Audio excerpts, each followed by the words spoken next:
It is. Or And it can be. when you feel it, you can kind of begin to tell the difference, because I start to feel my satisfaction and it dissolves that frustration. Like I can forget Mm, what that frustration feels like. mm, I could not pretend to be who I was before I knew what my inner authority is and how that mhm. works. I couldn't even, like, I can't engage the same mental field anymore. It's like a totally different person, a totally different world, a totally different thing. I'm 100% with you on that. 100%. And I really like that how you teased out also the portion of, maybe the nuance and the separation between, selfishness or like narcissism, right? Because I think that's such an important and valuable thing to speak about. Because I think especially, and I've seen this in a lot of 1-3s, is it's really important to be self-preserving, self-satisfied, maybe like just changing that sort of wording, right? Instead of saying, selfish, maybe just like self-important, or I'm not sure what would Well, match that specifically in like a context that's not derogatory, you know what I mean? But well, just this kind is the of thing is, anything becomes derogatory in the not self. I grew up in right. a world, I remember back when imitation was the most sincere form of flattery.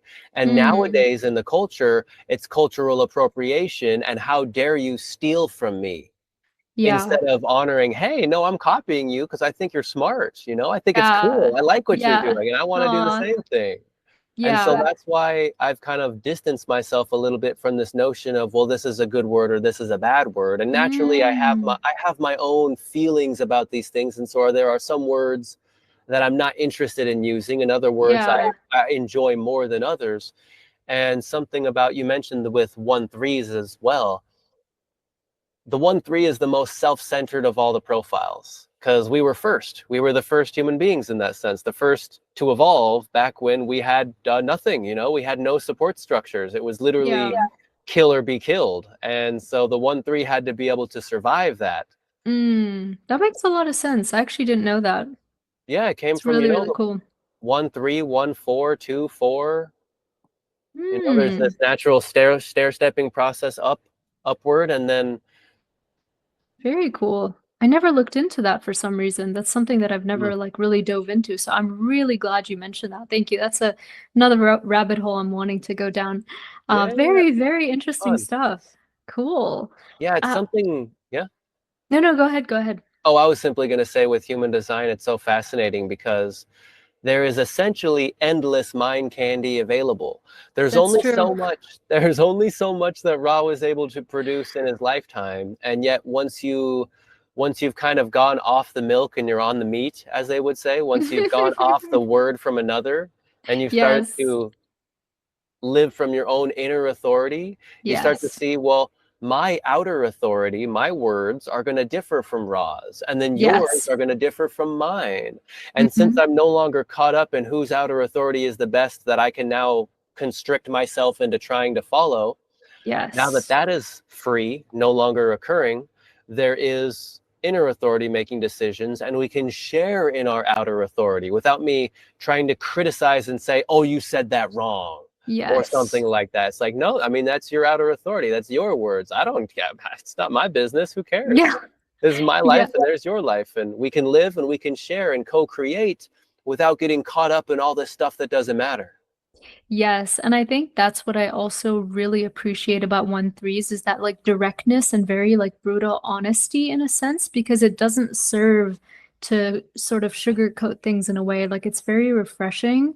Um, and I think I maybe care a lot about words because first of all, I'm a Libra moon, so I think that's just something that I sort of unconsciously, try to maybe measure in a sense. But also, I think the Gemini sun, the gate 16, and obviously connected to the channel. Oh, I think that's part of why I like to maybe use the right words because I believe there is some sort of emotional connection to certain words, and I believe that, you know, some words are just like unnecessary to use when we can use a different one that actually feels better. Maybe like using yeah.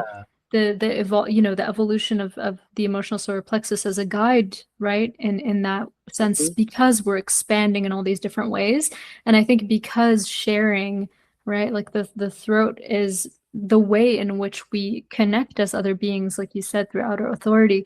I think that's one of the things that I'm really just experimenting with. I think especially because, right, like that's my son, and so it's like 70% of the neutrino stream goes there. So it's something that's always sort of on my mind in a sense, right? Wanting to maybe choose the right words, not necessarily because it may mean something to another person, but I want it to be in integrity in the way that I thought it, right? So I want to Yes. communicate the frequency in a way that most resembles the frequency that's coming out of the brick wall that I live behind, in a sense. You know? Yeah, I can only imagine what it's like to have that manifestor aura repelling things away. Yeah, it honestly, it's for the best. Whenever it repels, it's for the best. It's protecting me. I've learned this experientially.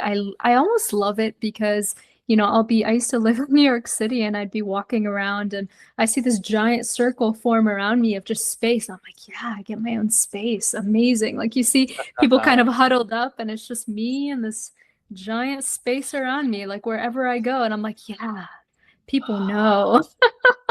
And it's really funny. They don't know, obviously, but it's just they feel, there's a frequency there. Yeah, aura talks. And this is Yeah. why it's like the projector doesn't need to go around saying, please invite me, please invite me, please invite me, because the aura does Mm, the talking. The mechanics yeah. are at play. And when you're ready for invitations, you're going to receive it. I love it. I love it. I feel like Aura was really what brought me into design, like again, when I kind of had lost, maybe not lost interest, but I was just kind of like limited in my experiment because I was just kind of, trying to experience what it feels like to be an emotional manifester and just kind of really playing with that, just playing with that one specific topic. But then once COVID happened, once 2020 hit, Yeah. having that space, that sort of 6 foot distance from people really, really put things into perspective.